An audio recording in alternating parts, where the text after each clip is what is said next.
اے میرے پیارے اسلامی بھائیو، یہ وہ مہینہ آنے والا ہے جس میں نیکیوں کا اجر بڑھا دیا جاتا ہے، جنت کے دروازے کھول دیے جاتے ہیں۔ ہمارا سب سے بڑا جو دشمن ہے شیطان، ہمیں کون بہکاتا ہے، ہمیں گناہوں کی طرف کون کھینچنے کی کوشش کرتا ہے، وہ شیطان ہے۔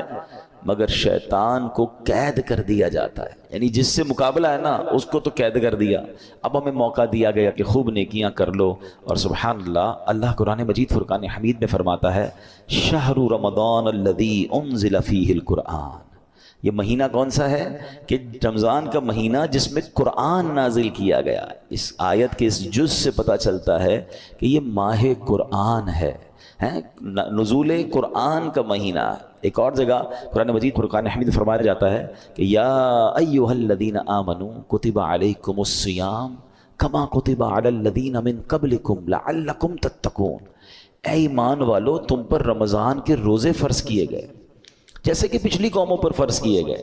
پچھلی قوموں پر بھی روزے فرض تھے، ان کا الگ الگ دن تھے، الگ الگ انداز تھا، مگر جو وجہ، جو ریزن قرآن نے بیان کیا نا کہ اس لیے فرض کیے گئے لعلکم تتقون، تاکہ تم تقوی اختیار کرو، تاکہ تم پرہیزگاری اختیار کرو۔ تو روزے آ رہے ہیں ہمیں متقی بنانے کے لیے، ہمیں پرہیزگار بنانے کے لیے۔ اب ہم نے دیکھنا ہے کہ ہم نے ان روزوں کو کیسے گزارنا ہے، اس کا استقبال کیسے کرنا ہے، ان روزوں کو جس کو کہتے ہیں نا اس کا ٹائم کیسے اسپینڈ کرنا ہے۔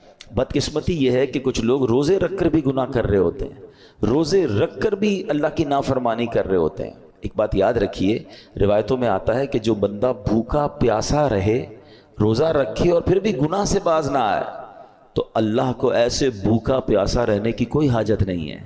روزہ صرف کھانے پینے سے رکنے کا نام نہیں ہے۔ آنکھیں حرام دیکھ رہی ہیں اور بندہ روزہ رکھا ہوا ہے، کان حرام سن رہے اور بندہ روزہ رکھا ہوا ہے، زبان حرام بول رہی ہے اور ہم روزے سے، یہ کون سا روزہ ہے؟ یقیناً کھانے پینے سے رکنا ہے مگر گناہوں سے بھی رکنا ہے۔ اچھا دیکھیں، رمضان